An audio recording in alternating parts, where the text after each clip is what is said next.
European union पर भारत के कड़े एक्शन की मार इस कदर से पड़ी है कि पूरा यूरोप तेल के लिए तरस उठा है। भारत के आगे यूरोपियन यूनियन के 19 देश घुटने टेक कर गिड़गिड़ाने को मजबूर हो उठे हैं। भारत के सामने माफी और लगातार भारत के पक्ष में बातें भी करना शुरू कर चुके हैं। अब दुनिया भर को भारत ने वो आईना दिखाया है जिसका इंतजार यूरोपियन यूनियन को अब तक शायद बेसब्री से न रहा होगा। लेकिन सूनी सड़कें, खड़ी गाड़ियां, वीरान पेट्रोल पंप, यूरोप में ऐसा हाहाकार मचा है जैसी तस्वीर यूरोप ने आज से कई दशकों पहले देखी थी। लेकिन यह कोई जंग नहीं है, यह बल्कि भारत से भिड़ने का यूरोप के लिए एक बड़ा सबक है। वो नतीजा है जो अब यूरोप पूरा भुगतने को मजबूर हो उठा है। भारत ने एक के बाद एक ऐसे एक्शन लिए हैं जिससे पूरा यूरोपियन तिलमिला उठा है और इसके साथ ही अभी भी भारत की तरफ से लिए जा रहे एक्शन थमने का नाम नहीं ले रहे हैं। भारत ने कहा है ये तो अभी शुरुआत है, इसका खामियाजा अभी यूरोपियन यूनियन के लिए और भी ज्यादा भयावह होने जा रहा है, क्योंकि भारत ने एक के बाद एक और 3 बड़े एक्शन भी यहां पर लिए हैं और अब इन एक्शन की वजह से महज 48 घंटों के भीतर यूरोप की चकाचौंध थम सी गई है। लंदन से लेकर के पेरिस तक, बर्लिन से लेकर के एम्स्टर्डम तक सड़क की हर गलियों में गाड़ियों की कतारें तो जरूर हैं, पर उन गाड़ियों में ना तो पेट्रोल है और ना ही डीजल, और इन सब के चक्कर में यहाँ पर भीषण जाम जैसी स्थिति बन चुकी है।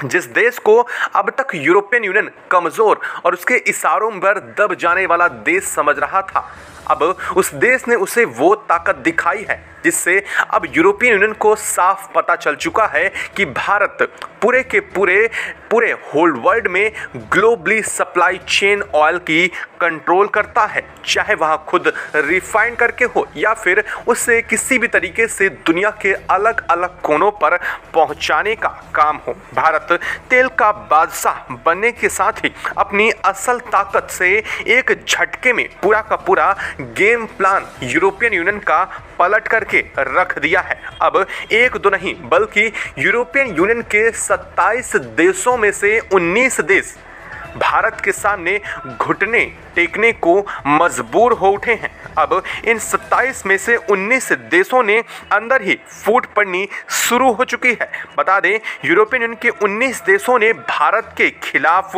लगाए गए प्रतिबंधों से अपना समर्थन वापस लेते हुए भारत से पुनः व्यापार के और ऑयल की परचेसिंग को शुरू करने का फैसला लिया है। साथ ही यूरोपियन यूनियन की 20 सभा के बीच भारत पर लगाए प्रतिबंध के दस्तावेज, उन कागजों को भी फाड़ दिया गया जो कि भारत पर प्रतिबंध आरोपित कर रहे थे। इस पूरे घटनाक्रम के बीच यूरोपियन यूनियन की उर्सुला वॉन डेर भी हतप्रभ तब रह चुकी हैं जब यूरोपियन यूनियन के अंदर ही भारत को लेकर के आपसी फूट के सवाल उठने शुरू हो चुके हैं। कई देश ये मान रहे हैं कि भारत के साथ उन्हें किसी भी तरीके से अब व्यापार को शुरू करना होगा, तो वहीं कई सारे देश अभी भी इसी जिद पर अड़े हुए हैं। लेकिन भारत ने आगे जो एक्शन लिया है उसे सुनने के बाद अब यूरोपियन यूनियन के होश उड़ चुके हैं। दरअसल भारत ने अब एक के बाद एक प्रोग्रेसिव स्टेप लेते हुए अपने प्रतिबंधों को और फॉरवर्ड प्रोग्रेसिव बना दिया है। अब इस प्रोग्रेसिव एक्शन का मतलब क्या है? दरअसल भारत ने साफ किया है कि यूरोपियन यूनियन जितनी देर करता जाएगा, भारत की तरफ से यूरोपियन यूनियन पर लगाए गए अब वो प्रतिबंध जो भारत ने ऑयल सेलिंग को लेकर के लगाए हैं वो और बढ़ते जाएंगे। और वो क्या प्रतिबंध हैं इस वीडियो में आपको हम आगे बताने वाले हैं। साथ साथ आपको ये भी बताएंगे कि यूरोपियन यूनियन के अंदर दरअसल पूरा का पूरा माजरा क्या चल रहा है और भारत ने कैसे सिर्फ 4 दिनों के अंदर अंदर यूरोप में ब्लैक आउट जैसी स्थिति को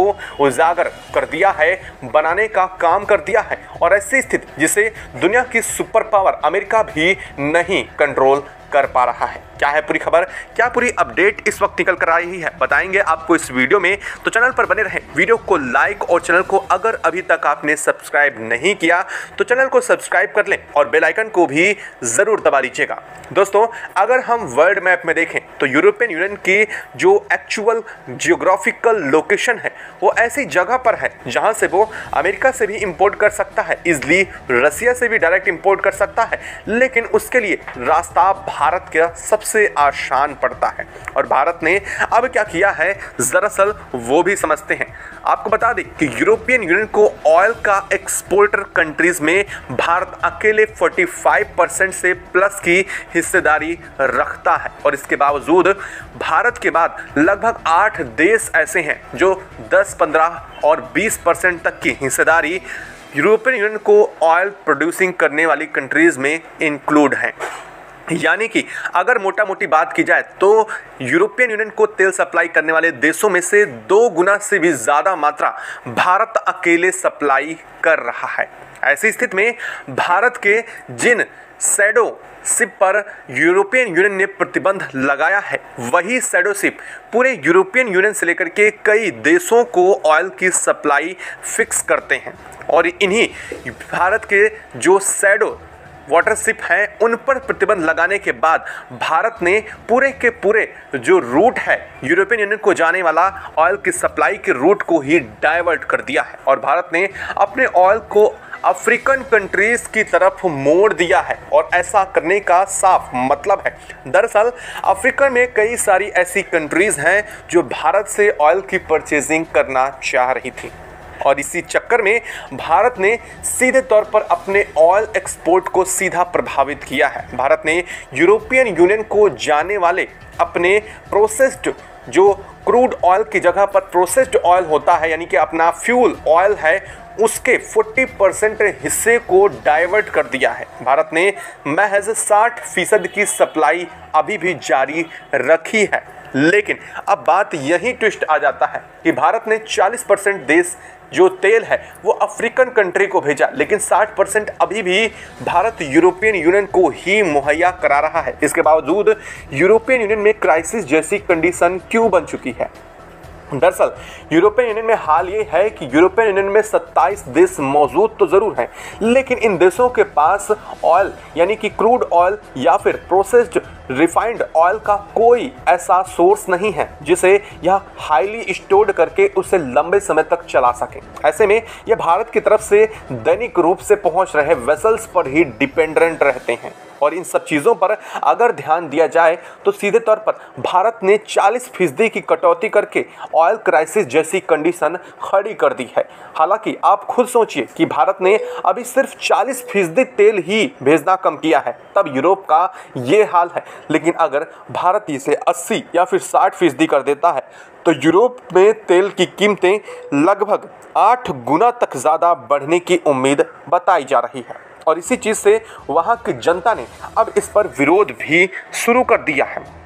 यूरोपियन यूनियन की मीटिंग के बीच कुछ फुटेज सामने आई जिनमें भारत को लेकर के कई सारे देश समर्थन में खड़े हो चुके हैं। उनका कहना है कि भारत से प्रतिबंध जल्द से जल्द हमें हटा लेना चाहिए, वरना यूरोप की सड़कों पर लोगों का तांडव शुरू हो जाएगा।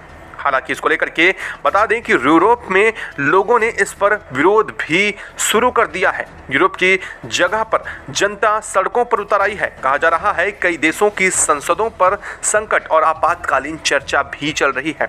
या तो भारत से तेल मंगाओ या फिर कुर्सी छोड़ो, ऐसा विपक्ष सवाल उठाने और दागने उन्हीं पर शुरू कर चुके हैं। यानी कि भारत से एक पंगा लेने के चक्कर में इन सभी देशों को अपने विपक्षों से खतरा बढ़ चुका है।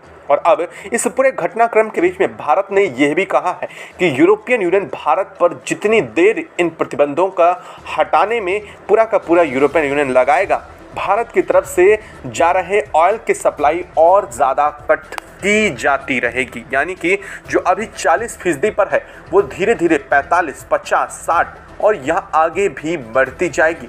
अब तक यूरोपियन यूनियन को यह लग रहा था कि अगर वो भारत के ऊपर प्रतिबंध लगाएंगे तो भारत जिस कीमत में उन्हें ऑयल प्रोड्यूस कर रहा है उससे भी सस्ती कीमत में भारत उन्हें ऑयल की सप्लाई करेगा।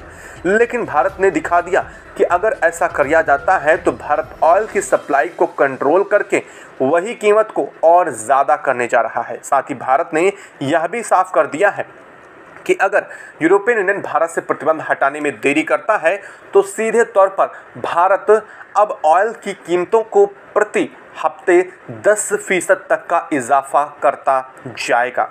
अब आप ये सोच रहे होंगे क्या यूरोपियन यूनियन भारत के ऊपर डिपेंड इतना ज़्यादा है? तो इसका जवाब है जी हाँ, बिल्कुल, इससे भी कहीं ज़्यादा जितना आप सोच रहे हैं। दरअसल यूरोपियन यूनियन की सबसे ज़्यादा एनर्जी की जो कंजम्पशन है वो 2 ही देश कंप्लीट करते हैं। एक इंडिया जो कि ऑयल के थ्रू है, दूसरा गैस के थ्रू रूस है। और यूरोपियन यूनियन की तरफ से उठाए गए कदम ना सिर्फ भारत के खिलाफ थे बल्कि रूस के खिलाफ भी थे और इसीलिए रूस ने भी ऑयल सप्लाई को कंट्रोल्ड कर दिया है। यानी कि जो यूरोपियन यूनियन को ऑयल सप्लाई की जगह गैस सप्लाई रूस की तरफ से गैस की सप्लाई की जा रही थी उस पर भी रूस ने कंट्रोल करते हुए यहाँ पर लिमिटेशन कुछ लगा दी है, जिसके चलते यूरोप की चकाचौंध खत्म होती नजर आ रही है क्योंकि वहाँ पर ऊर्जा के सोर्सेस कमज़ोर होते दिखाई दे रहे हैं। अब इस पूरे घटनाक्रम में अमेरिका की एक बड़ी एंट्री सामने आ चुकी है। यानी कि जो इस पूरी घटनाक्रम का मास्टरमाइंड था, दरअसल अब तक वो पर्दे के पीछे से बैठ करके कठपुतली की तरह यूरोप को नचा रहा था और वो ये भी सोच रहा था कि वो भारत को भी उसी कठपुतली की तरह नचाएगा और भारत के अपने हिसाब पर भारत को चलाएगा। लेकिन अब यह पूरी चाल जब उल्टा पड़ चुकी है तो यूरोपियन यूनियन का एक बड़ा अहम महकमा यूनाइटेड स्टेट्स के पास पहुंच चुका है, यानी कि अमेरिका के पास पहुंच चुका है और अब अमेरिका की तरफ से सीधे खुला बयान भी सामने आया है। शब्द बहुत कठोर है, ज़रा सुनिएगा।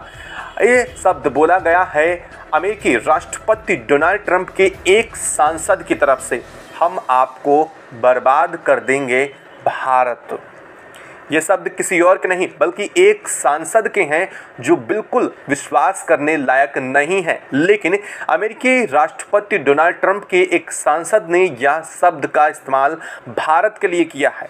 और ऐसा क्यों किया है ये भी जान लीजिए। उन्होंने कहा है कि भारत अगर रूस के साथ अपने ऑयल के जो खरीदारी है उसे कम नहीं करता है तो हम भारत पर प्रतिबंध लगाकर भारत को बर्बाद कर देंगे।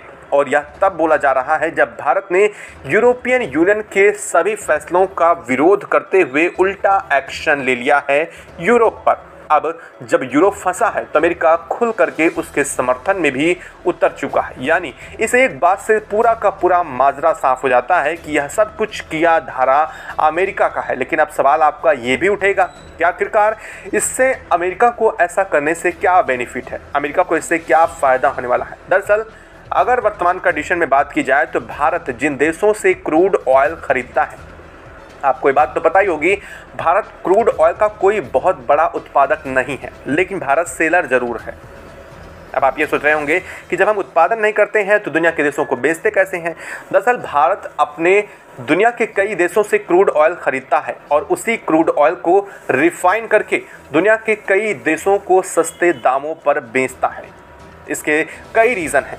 दरअसल अमेरिका का क्रूड ऑयल काफ़ी महंगा है अगर तुलना की जाए रूस से, और दूसरी बात अमेरिका के प्रतिबंधों के चलते रूस भारत को सस्ते दामों में अपना क्रूड ऑयल बेचता है जिसे भारत रिफाइन करके अपना मुनाफा कुछ फ़ायदा ऐड करके भारत दुनिया के कई देशों को सस्ता ऑयल सप्लाई करता है और यूरोप भी उनमें से एक ही है। और दूसरी बात, भारत रूस के बाद दूसरे नंबर पर अमेरिका से ही क्रूड ऑयल खरीदता है। अब आपको समझ में आ गई होगी पूरी की पूरी कहानी।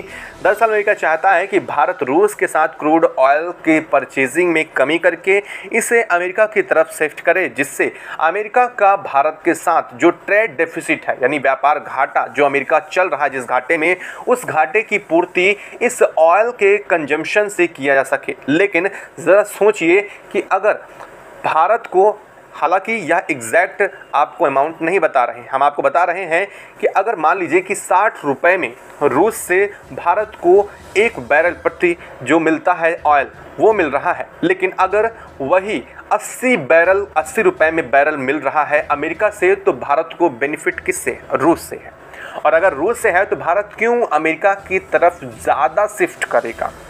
हालांकि ऐसा नहीं है कि अमेरिका से भारत खरीदता नहीं है, लेकिन इस हाई प्राइसिंग की वजह से भारत इसकी क्वांटिटी काफ़ी कम रखता है रूस के कंपैरिजन। लेकिन अमेरिका चाहता है कि वो प्राइस भी कम ना करे और भारत उससे खरीदारी भी बढ़ा दे, और इसलिए वो भारत को प्रतिबंधों की धमकी दे रहा है। कभी खुद देता है तो कभी यूरोपियन यूनियन की तरफ से ये काम करवा रहा है। अब आपको पूरी की पूरी घटनाक्रम समझ आ गई होगी, लेकिन भारत के ये प्रोग्रेसिव स्टेप जो इस वक्त एक्शन के लिए गए हैं वो दुनिया को चौंका देने वाले हैं। आपको क्या लगता है कि भारत ने बिल्कुल सही किया?